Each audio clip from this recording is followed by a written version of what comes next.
نبی اکرم علیہ الصلوۃ والسلام سے مقدم نہ ہو، ان سے پہلے عمل نہ کرو۔ اور علماء لکھتے ہیں کہ اس آیت مبارکہ میں ہر قسم کی تقدیم سے منع کر دیا گیا ہے، خواہ وہ قولی ہو خواہ وہ فعلی ہو۔ اور یہی وجہ تھی کہ رسول اکرم صلی اللہ علیہ وسلم جب چل رہے ہوتے تھے تو صحابہ اکرام علیہم رضوان سرکار علیہ الصلوۃ والسلام کے پیچھے چل رہے ہوتے تھے۔ سرکار دو عالم صلی اللہ علیہ وسلم کی بارگاہ کے آداب کے تعلق سے ہی سورہ حجرات ہی میں ارشاد ہوتا ہے، یا ایھا الذین آمنوا لا ترفعوا اصواتکم فوق صوت النبی، اے ایمان والو اپنی آوازوں کو سرکار علیہ الصلوۃ والسلام کی آواز سے بلند نہ کرو۔ ایک صحابی رضی اللہ تعالیٰ عنہ کم سنتے تھے۔ کم سننے والا آدمی ایسا لگتا ہے کہ وہ سمجھتا ہے کہ دوسرے کو کم سن رہا ہے، تو وہ اس کی آواز بھی لاؤڈلی ہوتی ہے، بلند بول رہا ہوتا ہے۔ تو ایک صحابی رضی اللہ تعالیٰ عنہ جو کم سنتے تھے، ایک مرتبہ دوران گفتگو ان کی آواز بلند ہو گئی۔ ان کا کوئی قصد اور ارادہ کسی بے ادبی کا نہیں تھا، ایک عارضے کی بنیاد پر ایسا ہوا۔ تو اللہ تبارک و تعالیٰ نے یہ آیت مبارکہ نازل فرمائی کہ بارگاہ رسالت میں آہستہ گفتگو کی جائے، اگرچہ کہ ان کی تو مجبوری تھی۔ سرکار دو عالم صلی اللہ علیہ وسلم نے پوچھا ان صحابی کے بارے میں کہ وہ کہاں ہیں، 2-4 دن ہوئے وہ نظر نہیں آئے، تو پتہ چلا کہ انہوں نے اس عارضے کے پیش نظر، اس بات کے پیش نظر آنا ہی بند کر دیا ہے۔ تو لیکن بہرحال انہیں رخصت دی گئی اور انہوں نے آنا شروع کیا۔ تو یہ تو تھے بارگاہ نبوی کے آداب کہ اللہ تبارک و تعالیٰ اس بارگاہ میں آواز بلند نہ کرنے کا ادب خود سکھا رہا ہے۔ فرمایا گیا وَلَا تَجْهَرُوا لَهُ بِالْقَوْلِ كَجَهْرِ بَعْضِكُمْ لِبَعْضٍ، اور اس طرح نہ کہا کرو جس طرح تم ایک دوسرے سے خطاب کیا کرتے ہو۔ ایک دوسرے سے خطاب کرنا ایک جدا گانا معاملہ ہوتا ہے، لیکن یہاں اگر ایسا ہوگا ان تحبط اعمالکم، تمہارے اعمال برباد ہو جائیں گے، وانتم لا تشعرون، اور تمہیں پتہ بھی نہیں چلے گا۔ بارگاہ نبوی کے آداب کے تعلق سے گفتگو ہو رہی ہے۔ ایک مرتبہ ایسا ہوا کہ کچھ لوگ حاضر ہوئے، اور حاضر ہونے کے بعد حضور علیہ الصلوۃ والسلام آرام فرما رہے تھے۔ سرکار دو عالم صلی اللہ علیہ وسلم آرام فرما رہے تھے، بجائے اس کے کہ وہ انتظار کرتے کہ حضور علیہ الصلوۃ والسلام تشریف لائیں، باہر نکلیں اور پھر ملاقات کی جائے، بلکہ انہوں نے باہر ہی سے آپ کو پکارنا شروع کر دیا۔ قرآن مجید فرقان حمید کی آیت نازل ہوئی اور ارشاد ہوا ان الذین ینادونک من وراء الحجرات، جو آپ کو پکارتے ہیں آپ کے حجرہ اقدس کے باہر سے، اکثرہم لا یعقلون، تو انہیں عقل نہیں ہے۔ یعنی بارگاہ رسالت میں کس طرح پیش آنا ہے، کس ادب کے ساتھ پیش آنا ہے، کس اسلوب کے ساتھ پیش آنا ہے، کیا طور طریقہ اختیار کرنا ہے، اس بارگاہ کا ادب کیا ہے، ادب کا تقاضا کیا ہے، یہ ساری باتیں خود قرآن مجید فرقان حمید ہمیں بیان کر رہا ہے۔ اسی طریقے سے ایک اور آیت مبارکہ میں ارشاد ہوتا ہے یا ایھا الذین آمنوا، اے ایمان والو، لا تدخلوا بیوت النبی الا ان یؤذن لکم، سرکار دو عالم صلی اللہ علیہ وسلم کے گھر میں داخل نہ ہو مگر یہ کہ اجازت لے کر داخل ہو، کوئی کام ہو، اجازت ہو، پھر داخل ہو۔ صحابہ اکرام علیہ رضوان ایک مرتبہ کیا ہوا کہ حضور علیہ الصلوۃ والسلام کے ہاں دعوت کا اہتمام تھا، کسی بنا پر دعوت تناول کی، کھانا کھا لیا، اور کھانا کھانے کے بعد سرکار علیہ الصلوۃ والسلام کی بارگاہ میں بیٹھے رہے کہ حضور علیہ الصلوۃ والسلام کی باتیں سنیں، آپ علیہ الصلوۃ والسلام ارشاد فرماتے جائیں، ہم سنتے جائیں۔ بلا شبہ انہیں مزہ آ رہا تھا، لطف آ رہا تھا، اور وہ اپنا فائدہ تو دیکھ رہے تھے، لیکن سرکار دو عالم صلی اللہ علیہ وسلم میزبان تھے، اپنی ناگواری بھی ظاہر نہیں کر سکتے تھے۔ سرکار علیہ السلام کی یہ صفت بھی نہیں تھی کہ آپ اس طرح اپنی ناگواری کا اظہار فرمائیں، اور آپ علیہ السلام کو اذیت بھی ہو رہی تھی، منتظر تھے کہ کب یہ جائیں، اور معاملات زندگی بہت سارے ہوتے ہیں۔ پیارے آقا علیہ السلام نے کچھ ارشاد نہ فرمایا، لیکن آیت مبارکہ نازل ہوتی ہے۔ اللہ تبارک و تعالیٰ ارشاد فرماتا ہے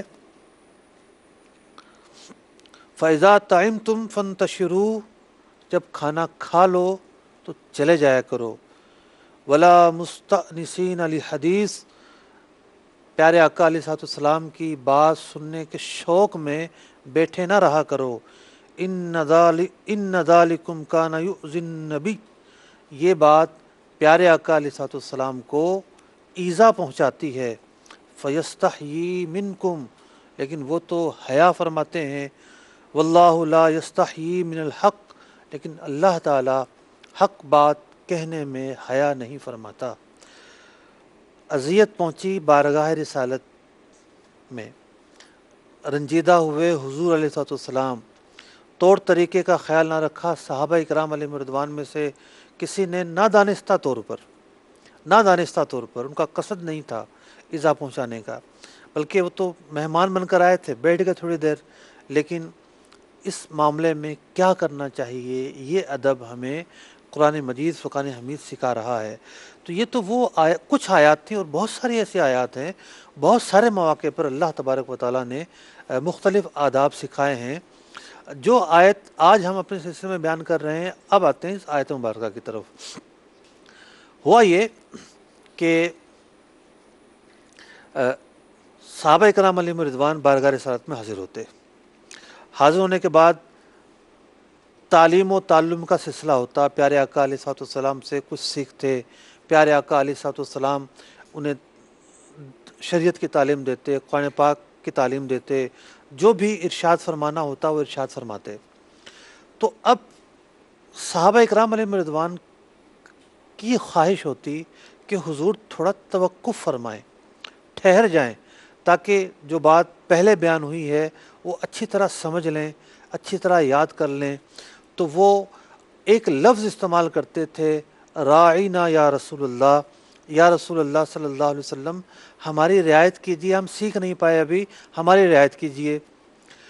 اب ان کا یہ لفظ استعمال کرنا ان کے خیال میں بالکل ٹھیک تھا، اس میں کوئی حرج نہیں تھا، اس میں کوئی جو ہے وہ ایسی بات نہیں تھی کہ جس میں کوئی بے ادبی کی نیت شامل ہوتی۔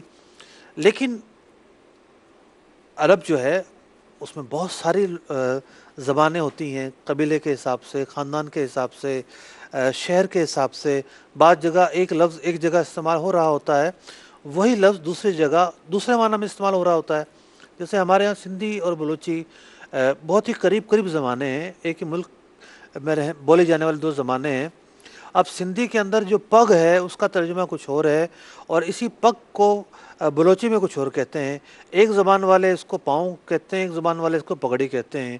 ایک زبان والوں کے ہاں یہ عزت کا لفظ ہے، ایک زبان والوں کے ہاں یہ عزت کا لفظ نہیں ہے۔ تو ایسا ممکن ہے۔ صحابہ اکرام علیہم رضوان جس نظریے سے، جس خیال سے اور جس پس منظر کے ساتھ گفتگو کر رہے تھے، کوئی بے ادبی کا شائبہ تک نہیں تھا۔ لیکن مدینہ منورہ میں یہود بھی رہا کرتے تھے، تو یہودی جو ہے اس لفظ سے غلط معنی اٹھاتے تھے۔ اب یہ لفظ جو ہے رائنا، جو لفظ ہے یہ رعایت سے بھی نکل سکتا ہے اور رعونت سے بھی نکل سکتا ہے۔ اگر رعونت سے مانا جائے تو اس کا معنی بڑا غلط بنے گا، ایک طرح کی گالی بنے گی، اور وہ اس لفظ کو بگاڑتے بھی تھے۔ اگر اسی لفظ کو کھینچا جائے، رائنا اگر پڑھا جائے تو ترجمہ یہ بنے گا کہ اے ہمارے چرواہے، معاذ اللہ ثم معاذ اللہ۔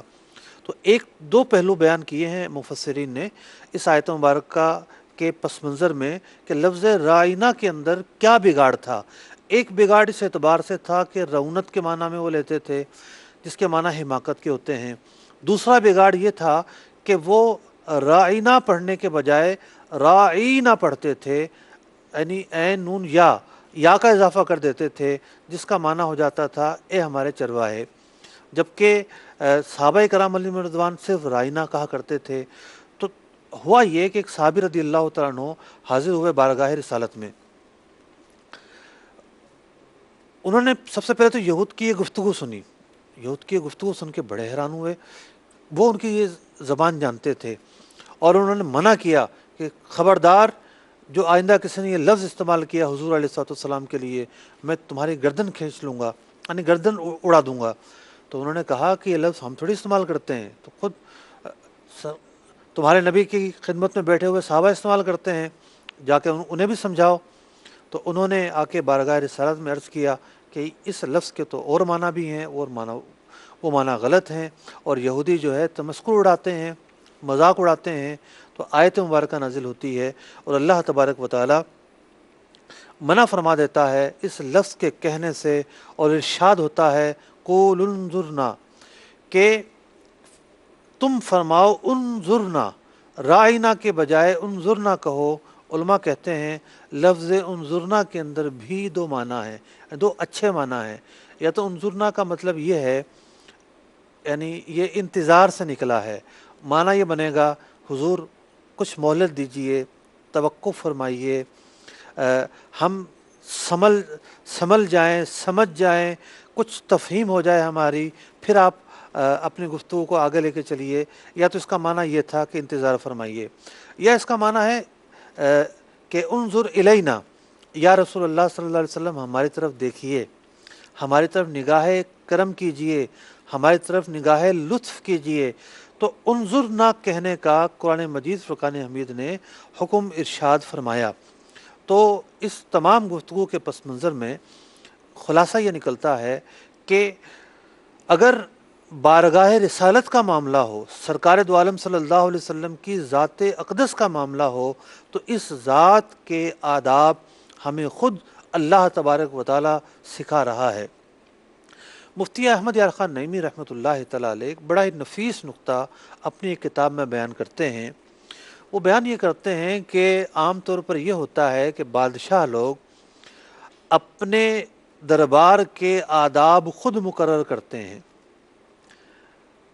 ہر بادشاہ جب مسند پر آتا ہے تو وہ خود اپنا ایک جو ہے وہ ایک ضابطہ اخلاق بیان کرتا ہے، طور طریقے بیان کرتا ہے، اور یہ بیان کرتا ہے کہ اس دربار کے کیا آداب ہوں گے، اور ان کی جو رعایا ہے، جو ماننے والے ہیں، جو ماتحت ہیں، وہ ان کو بجا لاتے ہیں۔ لیکن جیسے ہی اس کا انتقال ہوتا ہے، وہ سارے کے سارے طور طریقے، آداب، آئین، قانون وہ لپیٹ کر ڈال دیا جاتا ہے، گویا کہ اس کی قبر کے ساتھ دفن ہو جاتا ہے۔ نیا بادشاہ آتا ہے، اس نیا قانون چلتا ہے، نئے طور طریقے چلتے ہیں، نئی منشا پیدا ہوتی ہے، اور نئے احکام جاری ہوتے ہیں۔ گویا کہ قانون وہ خود بنائے اپنی ہی ذات کے لیے۔ نمبر دو، یہ قانون صرف ان کی حیات تک ہوں، یہاں سانس بند ہوا ہے وہاں ان قانونوں کا جنازہ نکل گیا۔ اب بارگاہ رسالت کی طرف آئیے۔ یہاں حضور علیہ الصلوۃ والسلام نے اپنی ذات کے لیے قوانین خود نہیں بنائے، بلکہ یہ تو وہ بارگاہ ہے کہ جس بارگاہ کے آداب، جس بارگاہ میں حاضری دینے کا طریقہ، جس بارگاہ میں گفتگو کرنے کا طریقہ، جس بارگاہ میں حاضر ہو کر انتظار کرنے کا طریقہ، جس بارگاہ میں الفاظوں کے چناؤ کا سلیقہ خود اللہ تبارک و تعالی ہمیں بیان کر رہا ہے، اللہ تبارک و تعالی ہمیں سکھا رہا ہے، ہمیں بتا رہا ہے۔ اور ایسا نہیں ہے کہ جب تک حضور اپنی ظاہری حیات کے ساتھ موجود رہے یہ احکام اسی وقت تک تھے، نہیں، یہ قیامت تک کے لیے ہیں، ہمیشہ تک کے لیے ہیں، قیامت کے بعد بھی یہی احکام ہوں گے۔ حضور علیہ الصلوۃ والسلام کا ادب، آپ کی تعظیم اور آپ کی بارگاہ کے جو بھی طور طریقے ہیں، وہ ایسا نہیں ہے کہ قیامت کے بعد بھی ختم ہو جائیں گے، اس وقت بھی جاری رہیں گے۔ تو یہاں سے ہر دو اعتبار سے پیارے آقا علیہ الصلوۃ والسلام کا شرف، آپ کی بزرگی، آپ کا مرتبہ ہمیں جاننے کو ملتا ہے، اور پتہ ہی چلتا ہے کہ اللہ تبارک و تعالیٰ نے حکم یہ ارشاد فرمایا ہے کہ اس بارگاہ میں الفاظوں کا جو چناؤ ہے وہ بہتر سے بہتر کرنا ہے۔ آئیے اگلے نقطے کی طرف چلتے ہیں۔ جو دوسرا نقطہ ہمارا ہے اس حوالے سے، وہ یہ ہے کہ صحابہ اکرام علیہم رضوان کا شوق اور جستجو اور انداز تعلم، یہ آیت اس کی بھی ہمیں خبر دے رہی ہے کہ اگر وہ معنی لیا جائے کہ انظرنا کا سے مراد یہاں پر انتظار کرنا ہے، یا رسول اللہ انتظار کیجئے، تو پیارے صحابہ اکرام علیہم رضوان جب حضور علیہ الصلوۃ والسلام کی بارگاہ میں حاضر ہوتے تو کتابوں میں لکھا ہے کہ ان کی ایسی کیفیت ہوا کرتی تھی کہ اگر پرندے ان پر بیٹھنا چاہیں یہ سمجھ کے یہ کوئی جامد لکڑیاں ہیں تو پرندے بھی ان پر بیٹھ جائیں، بارگاہ رسالت میں حاضر ہو کر آپ کا کلام سننے کا یہ ان کا انداز ہوا کرتا تھا۔ اور پھر حضور علیہ الصلوۃ والسلام سکھا رہے ہوں، صحابہ کرام سیکھ رہے ہوں، تو اس نورانی محفل کا کیا عالم ہوگا، اللہ اکبر، کیا کہنا اس نورانی محفل کا۔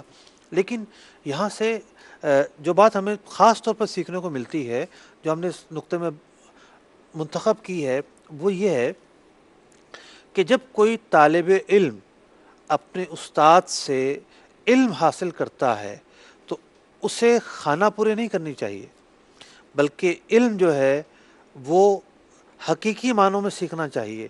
صحابہ کرام علیہم رضوان کی یہ درخواست کرنا کہ حضور ہماری رعایت کیجئے، حضور ہم پر نگاہ فرمائیے، حضور مہلت دیجئے، یہ رعایت کرنا اس بات کے پیش نظر تھا کہ ابھی ابھی جو بات آپ نے ارشاد فرمائی ہے ہم نے صحیح سے سمجھی نہیں ہے، ہم ذرا اسے سمجھ لیں۔ تو وہ پھر بطور طالب علم کے سوال بھی کرتے ہوں گے، بطور طالب علم کے مزید تفہیم بھی چاہتے ہوں گے، بطور طالب علم کے مزید تشریح کا بھی تقاضا کرتے ہوں گے۔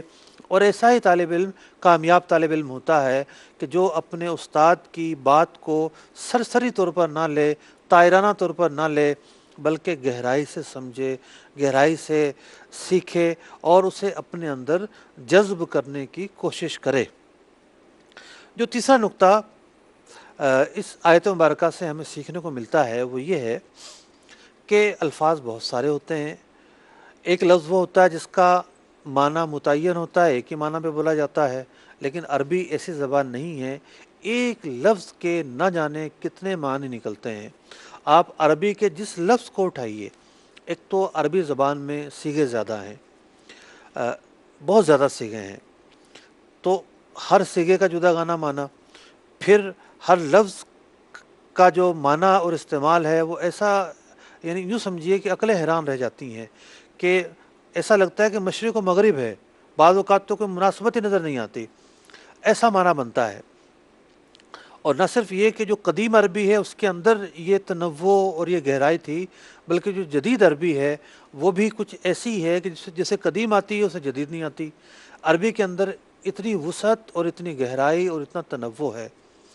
تو ایک تو وہ الفاظ ہوتے ہیں کہ چل ٹھیک ہے ان کے کئی معنی ہیں، لیکن سارے ہی معنی اچھا پہلو رکھتے ہیں اور اچھی مراد رکھتے ہیں، غلط مراد پر مشتمل نہیں ہے۔ تو ایک تو وہ معنی ہو گئے، وہ الفاظ ہو گئے جن کے معنی اس طرح کے ہیں۔ دوسرے الفاظ وہ ہوتے ہیں کہ جن کے ایک معنی اچھے ہوتے ہیں، دوسرے معنی اچھے نہیں ہوتے۔ عرف عام میں ہمارے ہاں اسے ذو معنی بھی کہتے ہیں، اگرچہ کہ ذو معنی کا جو لفظ ہے وہ بولا جاتا ہے ایک سے زائد جس کے معنی ہوں اس کے لیے، لیکن ذو معنی کا جو محاورہ ہے اس سے مراد یہ ہوتی ہے کہ اس لفظ کا ایک معنی اچھا ہے، ایک معنی خراب ہے۔ تو قرآن مجید فقان حمید نے ایسے الفاظ کے چناؤ سے بھی منع کر دیا بارگاہ رسالت کے تعلق سے کہ جس کے ایک معنی غلط مراد پر مشتمل ہوں، غلط پہلو پر مشتمل ہوں، ایسے معنی اختیار نہیں کیے جا سکتے۔ اب اسی بات کے پیش نظر ہمارے علماء نے بہت سارے احکام بیان کیے ہیں۔ ایک حکم تو یہ بیان کیا ہے کہ بعض اوقات اوراد و وظائف پڑھے جاتے ہیں، اور اوراد و وظائف جو ہوتے ہیں وہ بڑے ہی عجیب و غریب قسم کے بھی ہوتے ہیں، اور بعض اوراد و وظائف ایسے ہوتے ہیں کہ بظاہر لگ رہا ہوتا ہے کہ پتہ نہیں کیا لفظ ہے اور اس کا اس مرض سے کیا تعلق ہے جس کے لیے پڑھے جا رہے ہیں۔ تو ایک تو عدیہ معصورہ ہے نا، جو قرآن و حدیث میں آنے والی دعائیں ہیں، میں ان کی بات نہیں کر رہا۔ اس کے علاوہ جو مختلف جو ہے وہ ورد ہوتے ہیں، ٹوٹکے ہوتے ہیں، اور کچھ پڑھنے کے جھاڑ پھونک کے الفاظ ہوتے ہیں، تو علماء نے اس حوالے سے ایک اصول بیان کیا کہ وہ لفظ جس کا معنی معلوم نہ ہو بطور جھاڑ پھونک کے پڑھنے کی اس کی اجازت نہیں ہے۔ عین ممکن ہے کہ اس کے اندر کوئی کفریہ معنی پایا جاتا ہو، کوئی شرکیہ معنی پایا جاتا ہو، کوئی ایسا معنی پایا جاتا ہو جس کا پڑھنا مسلمان کے لیے حلال نہ ہو، تو بعض اوقات ہندی کے اندر ایسے کلمات ہوتے ہیں یا عبرانی وغیرہ کے ایسے کلمات ہوتے ہیں کہ جو سینہ بسینہ چلے آ رہے ہوتے ہیں لیکن ان کا معنی معلوم نہیں ہوتا. تو علماء نے اس حوالے سے یہ لکھا ہے کہ جن کا معنی معلوم نہ ہو وہ کلمات نہیں پڑھے جا سکتے. اب جن کا معنی معلوم نہ ہو ان کے متعلق یہ حکم ارشاد ہوا کہ انہیں ان کا انتخاب نہ کیا جائے. تو وہ الفاظ کہ جن کا معنی معلوم ہے اور ایک معنی غلط ہے تو پھر وہ معنی پاک ہستیوں کے لیے، وہ لفظ پاک ہستیوں کے لیے استعمال کرنا کیسے جائز ہو سکتا ہے؟ نہ تو اللہ تبارک و تعالیٰ کے لیے ایسا لفظ استعمال کرنا جائز ہوگا جو ذو معنی ہو، جیسا کہ لفظ میاں. اچھا، الفاظوں کی مختلف اقسام ہوتی ہیں. ایک لفظ وہ ہوتا ہے کہ جس سے صرف منع کیا جاتا ہے. ایک لفظ وہ ہوتا ہے کہ جس پر حرام ہونے کا حکم لگایا جاتا ہے. ایک لفظ وہ ہوتا ہے کہ جس پر علماء کفر کا حکم لگاتے ہیں. مختلف درجے ہوتے ہیں الفاظ کے. جو لفظ میاں ہے یہ نچلے درجے کا لفظ ہے. ایسا نہیں ہے کہ جو اللہ میاں کہے اس پر حکم کفر لگے، لیکن جو لفظ میاں ہے ہمارے علماء اس لفظ کے استعمال کرنے سے منع کرتے ہیں. اس کی وجہ یہ ہے کہ اس کے متعدد معنی ہیں. کچھ معنی وہ ہیں کہ جو اللہ تعالیٰ کے شان ہو سکتے ہیں، اور کچھ معنی وہ ہیں کہ اللہ تبارک و تعالیٰ ان سے بری ہے. یعنی لفظ میاں جو ہے عزت اور احترام کے لیے بھی بولا جاتا ہے، اور ہمارے عرف کے اندر یہی لفظ شوہر کے لیے بھی بولا جاتا ہے. اور اللہ تبارک و تعالیٰ اس وصف سے پاک ہے. اللہ تبارک و تعالیٰ نہ شوہر ہے، نہ کسی کا اللہ تعالیٰ سے کوئی رشتہ ثابت ہو سکتا ہے. وہ تنہا ہے، وہ خالق ہے، وہ ابد سے ہے اور ابد تک رہے گا. بندوں کی صفات سے اللہ تبارک و تعالیٰ پاک ہے. تو کہنے کا مطلب یہ ہے کہ وہ الفاظ جو ذو معنی ہوں، بعض معنی مناسب نہ ہوں، یا ان میں توہین کا پہلو نکلتا ہو، یا وہ توہین پر ہی مشتمل ہو، تو یہ مختلف طرح کے الفاظ ہوتے ہیں. نہ تو اللہ تبارک و تعالیٰ کے لیے بولنا جائز ہے، نہ حضور اکرم صلی اللہ علیہ وسلم کے لیے بولنا جائز ہے، اور نہ ہی جو مقدس ہستیاں ہیں ان کے لیے ایسے الفاظ بولنا جائز ہوگا. اگلے نقطہ کی طرف چلتے ہیں. اگلا نقطہ یہ ہے کہ بارگاہ رسالت میں غلط الفاظ کا چناؤ کفر تک پہنچا دیتا ہے. جیسا کہ میں نے تھوڑی دیر پہلے عرض کیا کہ الفاظ مختلف اقسام کے ہوتے ہیں. بعض الفاظ وہ ہوتے ہیں ان سے صرف منع کیا جائے گا. بعض الفاظ وہ ہوتے ہیں کہ ان کے استعمال کرنے کو علماء حرام کہتے ہیں. بعض الفاظ وہ ہوں گے کہ جو کفریہ معنی پر مشتمل ہوں گے. میں چند مثالیں آپ کی خدمت میں عرض کرتا ہوں. ان مثالوں سے آپ اندازہ لگائیے کہ بارگاہ رسالت میں الفاظوں کے چناؤ کی کتنی اہمیت ہے. فتاوی امجدیہ کے اندر ایک مسئلہ مذکور ہے.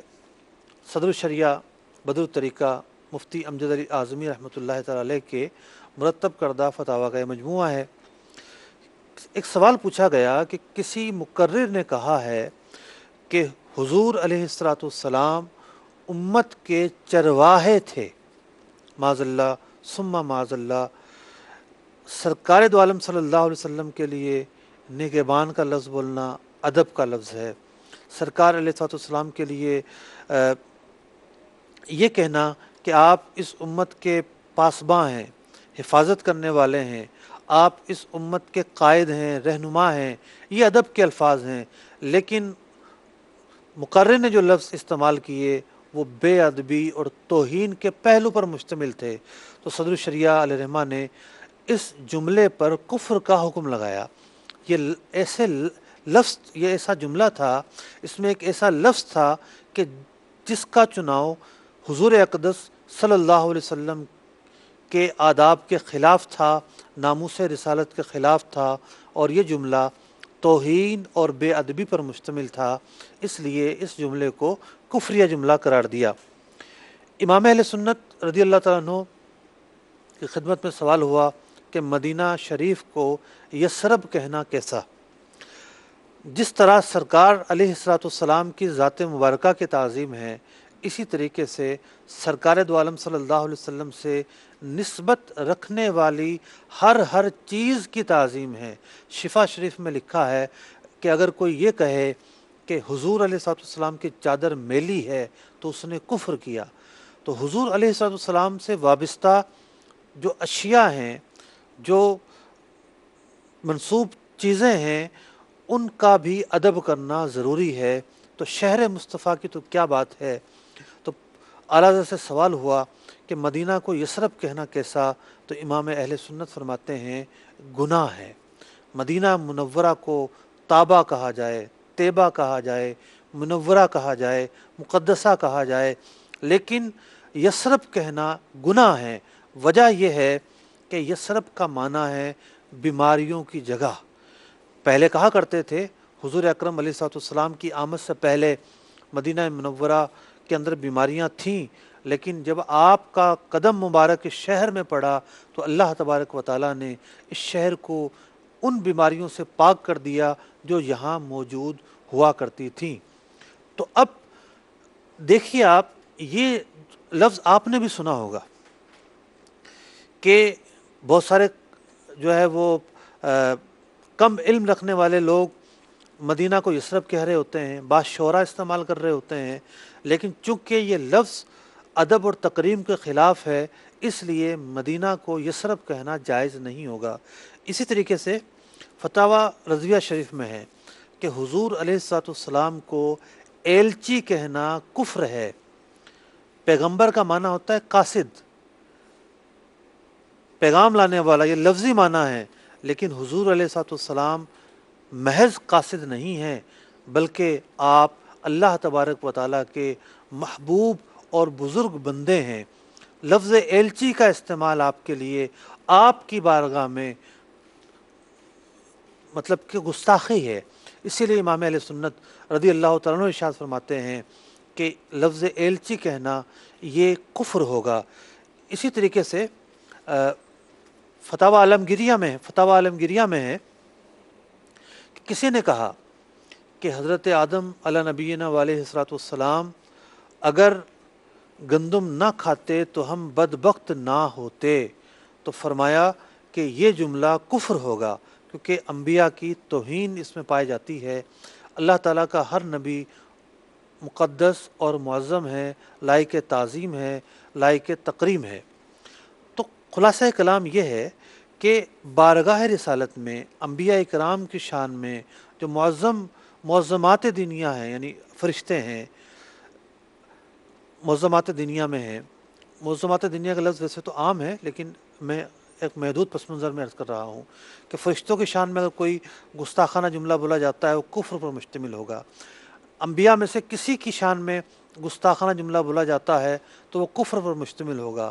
اسی طریقے سے سرکار علیہ الصلوۃ والسلام کی بارگاہ میں کسی نے کوئی ایسا لفظ منتخب کیا کہ جو لفظ کفریہ معنی پر مشتمل تھا تو وہ بھی بلا شبہ کفر ہوگا، اور یہ نہیں کہا جائے گا کہ میری نیت نہیں تھی، میری مراد نہیں تھی، بلکہ علماء اس لفظ کا معنی دیکھ کر اس پر حکم ضرور عائد کریں گے۔ پانچواں نقطہ یہ ہے جو ہم گفتگو کر رہے تھے، چوتھے نقطے پہ ہم نے گفتگو کی کہ الفاظوں کا چناؤ کفر تک پہنچا دیتا ہے، اس لیے الفاظوں کا چناؤ بڑا ہی اہم ہوتا ہے، اور خاص طور پر نعتیہ اشعار کہنے والے، ان کے لیے بڑا نازک پہلو ہوتا ہے۔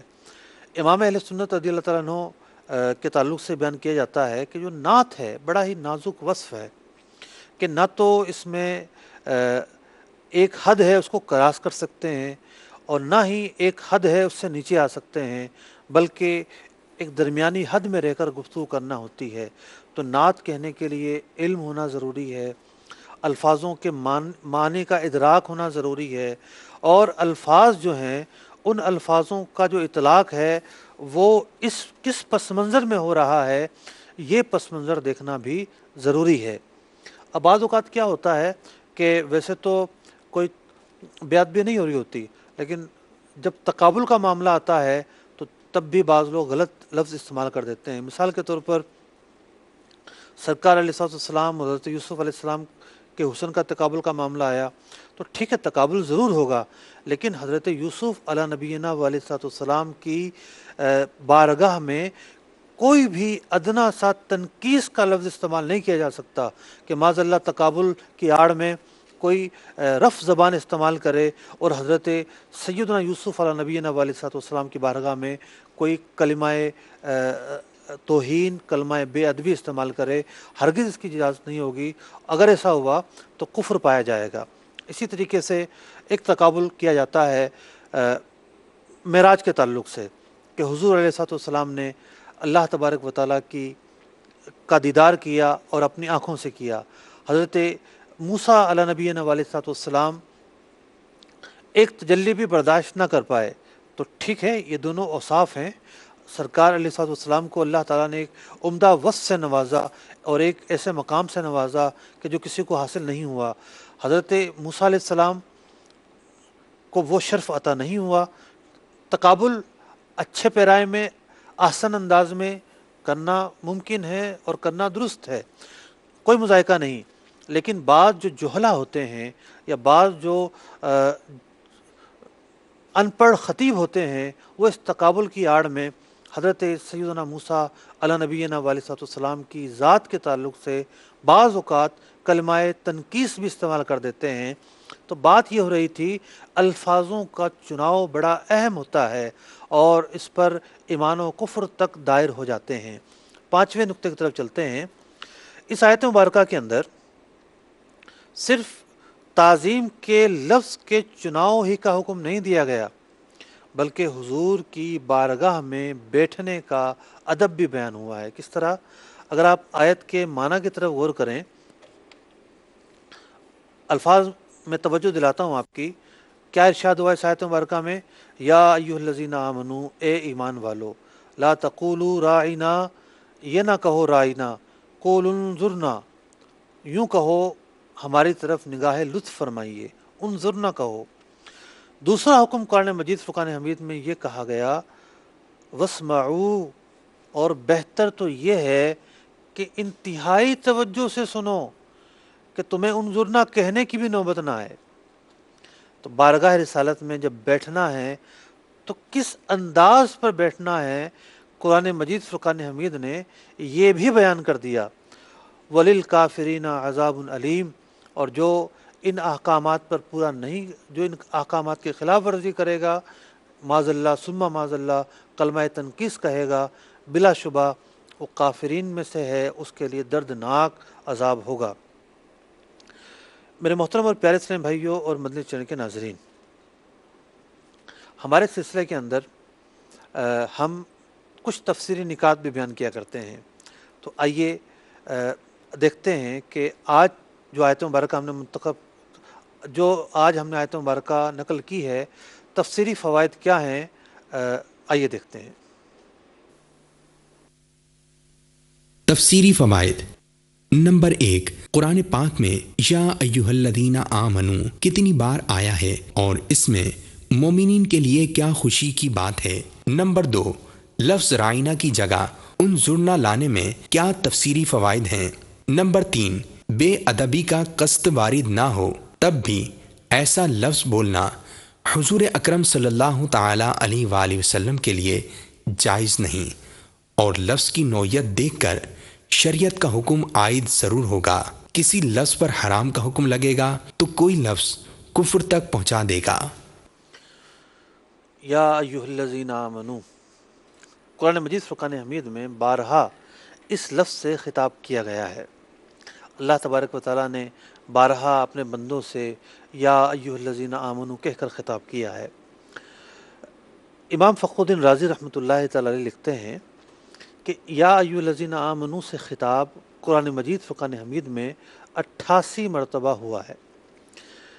یہاں سے ایک تو یہ نقطہ پتہ چلتا ہے کہ اللہ تبارک و تعالی باوجود اس کے کہ ہم سب کا خالق ہے، مالک ہے، ہم اس کے ہر لمحے پر، ہر قدم پر محتاج ہیں، ہم بندے ہیں، ناتواں ہیں، لیکن ہمیں قرآن مجید فرقان حمید کے اسلوب سے ایک ادب یہ پتہ چل رہا ہے کہ ٹھیک ہے ایک بڑا ہے اور ایک چھوٹا ہے، لیکن آداب یہ ہیں کہ بڑا اگر ایسے کلمات استعمال کرے جو چھوٹے کی عزت افزائی پر مشتمل ہوں، یہ بھی ایک طریقہ ہے۔ قرآن ہمیں یہ سکھا رہا ہے کہ اللہ تعالیٰ نے مومنوں سے جو خطاب کیا اس کے اندر جو الفاظ منتخب کیے گئے وہ الفاظ شرف پر، بزرگی پر، اور یوں کہیے کہ فضیلت پر دلالت کرتے ہیں۔ یوں بھی کہہ دیا جاتا کہ یوں کرو، اے بندو یوں کرو، یہ بھی ایک طریقہ ہے، اللہ تعالیٰ یوں فرماتا تو یوں بھی ٹھیک تھا۔ لیکن اس کے ساتھ ساتھ اللہ تبارک و تعالیٰ نے القابات سے نوازا ہے اپنے بندوں کو، یا ایھا الذین آمنو۔ اب مومن کے اندر کتنے صفت پائی جاتی ہیں؟ بھئی مومن اچھا ہوگا، با اخلاق ہوگا، مومن جو ہے وہ کریم ہوگا، مومن جو ہے وہ شفقت کرنے والا ہوگا، اس کے دل کے اندر نرمی پائی جائے گی، رحم پایا جائے گا، بہت ساری صفات پائی جاتی ہیں۔ لیکن سب سے بڑی جو صفت ایک مسلمان کے اندر پائی جاتی ہے وہ ہے اس کا ایمان، صاحب ایمان ہونا۔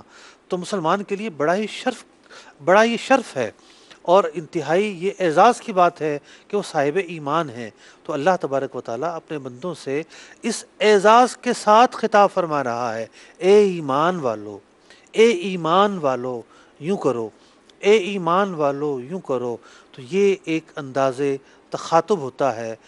ہمیں یہ سیکھنے کو ملتا ہے کہ ہماری کیا حیثیت ہے، کچھ بھی نہیں۔ ہم بھی اگر اپنے چھوٹوں سے گفتگو کریں تو انہیں ان کی عزت افزائی کرتے ہوئے گفتگو کریں، یہ بھی ایک اخلاق میں سے ایک ادب ہے، ایک طریقہ ہے جو ہمیں قرآن کریم سے سیکھنے کو ملتا ہے۔ امام فخر الدین رازی رحمۃ اللہ تعالی علیہ نے یہاں پر ایک بڑی ہی پیاری بات ارشاد فرمائی ہے۔ فرمایا کہ لفظ مومن اللہ تعالیٰ کا صفاتی نام ہے، اللہ تعالیٰ کا وصف ہے۔ قرآن مجید فرقان حمید میں لفظ مومن مذکور ہوا ہے۔ تو جو وصف اللہ تعالیٰ کا اپنا ہے، اللہ تعالیٰ نے اسی وصف سے اپنے بندوں کو یاد کیا۔ یہ الگ بات ہے کہ اللہ تعالیٰ کے مومن ہونے کا مطلب یہ ہے کہ اللہ تعالیٰ ایمان دینے والا ہے، ایمان عطا کرنے والا ہے، ایمان بخشنے والا ہے۔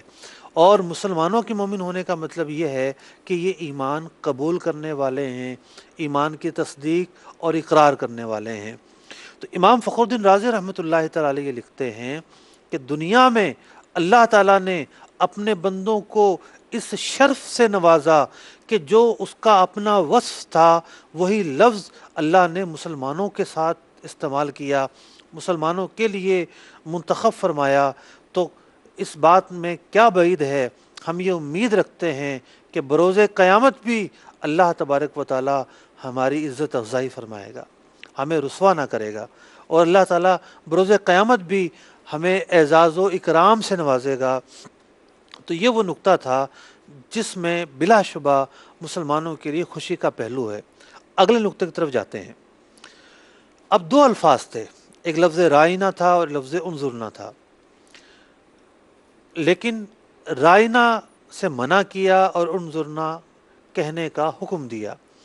بعض مفسرین نے لکھا، مطلب ایک نقطے کے طور پر لکھا کہ لفظ رائنا کے بھی 5 حرف ہیں، را، الف، عین، نون، الف، اور لفظ انظرنا میں بھی 5 حرف ہیں، الف، نون، زوئیں یا زا، را، نون، الف۔ اسی طریقے سے لفظ رائنا جس نیت اور مقصد کے تحت صحابہ کرام بولا کرتے تھے وہ مجازی معنی ہوتا تھا کہ ہمارے لیے نرمی کیجیے، ہماری رعایت کیجیے، ہم پر شفقت کیجیے۔ اور لفظ رائنا کے اندر بھی یہی مرادی معنی ہے، یعنی یہی مجازی معنی ہے۔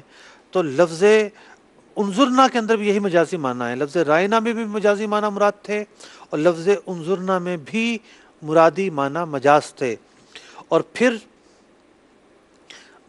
کیا کہ معنی ایک جو مراد تھی، غلط پہلو تو مراد ہی نہیں تھا صحابہ کرام کا، معنی ایک، حرف ایک، جیسے 5 حرف اس میں 5 حرف اس میں، لیکن فرق یہ ہے، جو سب سے بڑا فرق تھا کہ ایک لفظ کے اندر ایک ایسا معنی نکلتا تھا کہ جس کو یہود غلط معنی پر محمول کرتے تھے، اس لیے اس لفظ کے کہنے سے منع کر دیا گیا۔ تیسرے نقطے کی طرف چلتے ہیں، اس سے پہلے بتایا جا رہا ہے کہ ایک کال بھی ہے۔ میرا نام سمیہ تاریہ ہے، میں یاکو سے بات کر رہی ہوں۔ آپ کی اس آیت کے بارے میں پوچھنا ہے۔ سورہ نور میں حضرت عائشہ رضی اللہ تعالیٰ عنہا کی شان میں جو بیان کیا گیا، نیک نیکوں کے لیے بد بدوں کے لیے، تو کیا قرآن کی یہ آیت دنیا میں ہر میاں بیوی کے لیے ہے کہ نیک اور کہ اس کو نیک اور نیک ملے گا، یا یہ آخرت کے متعلق ہے؟ جواب ارشاد فرما دیجیے۔ بھئی میں تو آپ کی بات پوری طرح سے سمجھ نہیں پایا ہوں، بتائیں گے کیا کہا انہوں نے؟ جی جی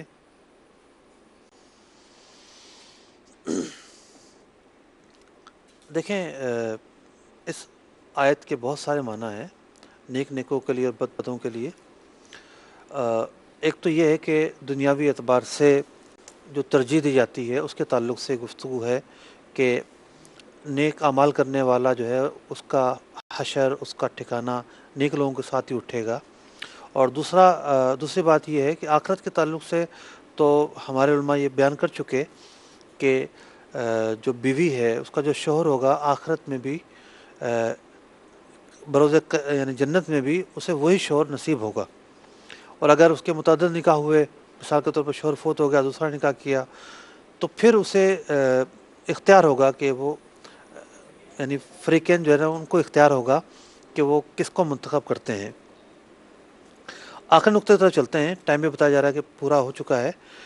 تیسرا نقطہ جو تفسیری فوائد کے طور پر ہمارے سامنے آتا ہے، ہم نے سارے گفتگو سنی، آج جس آیت مبارکہ پر کلام کیا گیا ہم نے اسے ملاحظہ کیا۔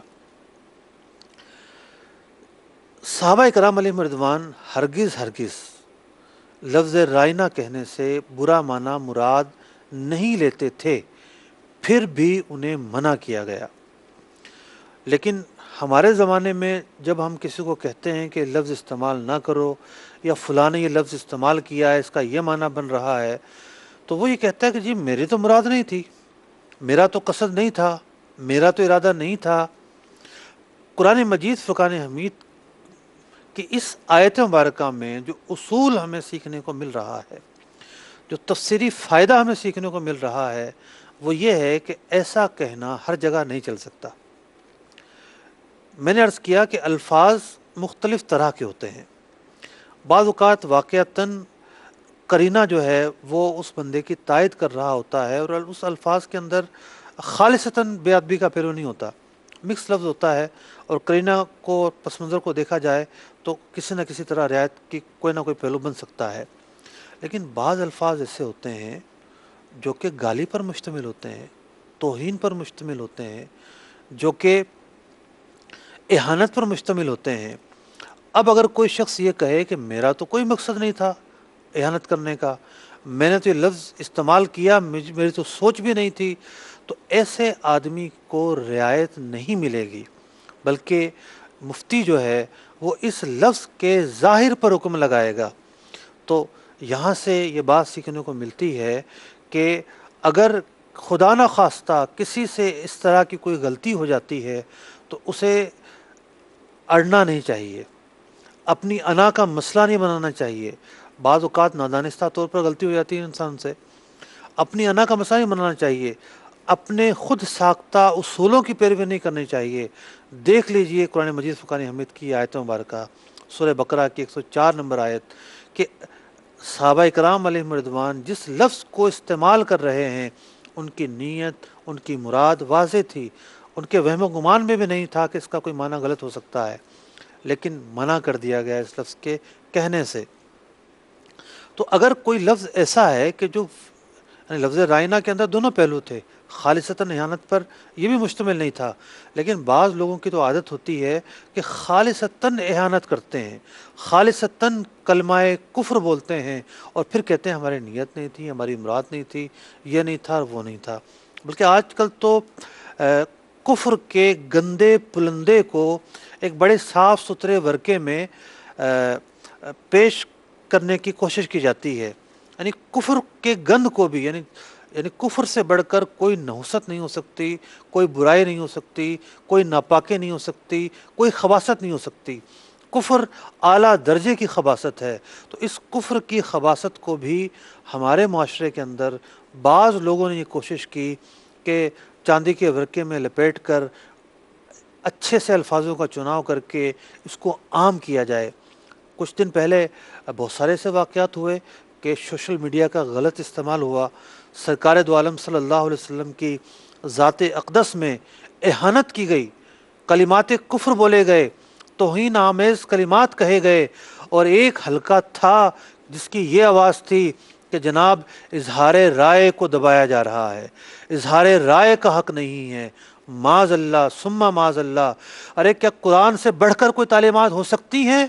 ہرگز نہیں ہو سکتی۔ جب قرآن یہ کہہ رہا ہے کہ جو لفظ حضور علیہ الصلوۃ والسلام کی شایان شان نہ ہو وہ لفظ استعمال نہیں کیا جا سکتا، تو ایسا لفظ استعمال کرنا، کوئی یہ کہے کہ حق رائے کی آزادی کا تقاضا ہے، ہرگز نہیں ہو سکتا۔ یہ ایک خود ساختہ قانون تو ہو سکتا ہے، ہر رائے کی آزادی کا دائرہ ہوتا ہے۔ آپ جائیں کسی ملک کے اندر اور پھر اظہار کریں اس ملک کے خلاف اور کہیں کہ مجھے اپنی رائے دینے میں آزاد ہوں، بغاوت کا مقدمہ ہو جائے گا۔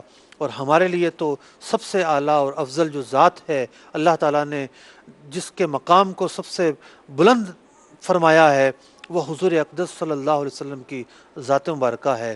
اللہ تبارک و تعالیٰ سے دعا ہے کہ اللہ تبارک و تعالیٰ ہمیں با ادب رکھے، ہمارا ٹھکانہ با ادبوں کے ساتھ کرے، ہمیں بے ادبی سے محفوظ فرمائے، ہماری نسلوں کو بے ادبی سے محفوظ فرمائے۔ آمین بجاہ النبی الامین صلی اللہ تعالیٰ علیہ وسلم۔